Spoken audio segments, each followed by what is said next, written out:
দেশের অন্যতম বৃহৎ গঙ্গা কপোতাক্ষ সেচ প্রকল্পটির এখন অচল অবস্থা। কুষ্টিয়ার ভেড়ামারায় গড়ে ওঠা এই প্রকল্পের 4টি পাম্প বিকল হওয়া ও পদ্মায় পানির স্তর নেমে যাওয়ায় বন্ধ হয়ে গেছে প্রকল্পের আওতায় খালগুলোর পানি সরবরাহ। এতে চরম বিপাকে পড়েছেন এই অঞ্চলের কৃষক। দর্শক, এ বিষয়ে আরও বিস্তারিত জানাতে কুষ্টিয়া থেকে যুক্ত হচ্ছেন সহকর্মী মাহতাব উদ্দিন লালন। লালন, ঠিক কী কারণে গঙ্গা কপোতাক্ষ সেচ প্রকল্পে পানি সরবরাহ করা সম্ভব হচ্ছে না, বিস্তারিত জানাবেন।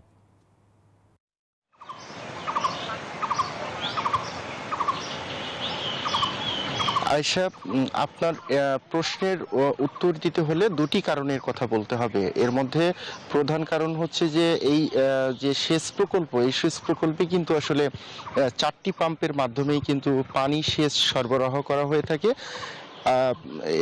যে 4টি পাম্পের 4টিই কিন্তু এখন এই মুহূর্তে কিন্তু বিকল হয়েছে।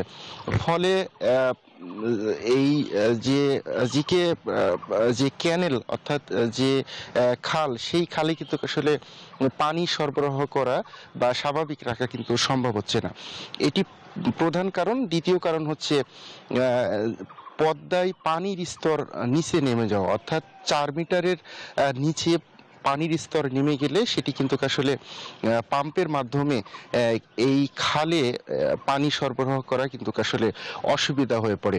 আমি কথা বলেছিলাম এখান জিকে সেচ প্রকল্পের যিনি নির্বাহী প্রকৌশলী আছে তার সাথে। তিনি বলছেন যে আসলে এই গঙ্গা কপোতাক্ষ সেচ প্রকল্পের মাধ্যমে 4টি জেলার 13টি উপজেলার প্রায় 1,11,000 হেক্টর কৃষি জমি কিন্তু সেচের সুবিধা দেওয়া হয়ে থাকে।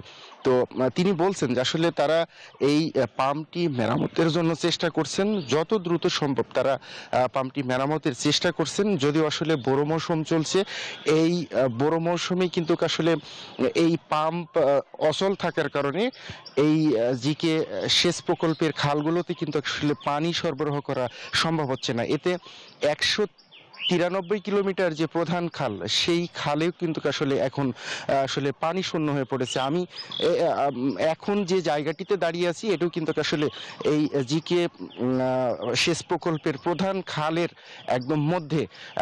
আসলে এটি পানি শূন্য অবস্থায় থাকার কারণে কিন্তু আসলে এর যে শাখা বা প্রশাখা খালগুলো রয়েছে সেগুলোতেও কিন্তু আসলে পানি সরবরাহ করা সম্ভব হচ্ছে না।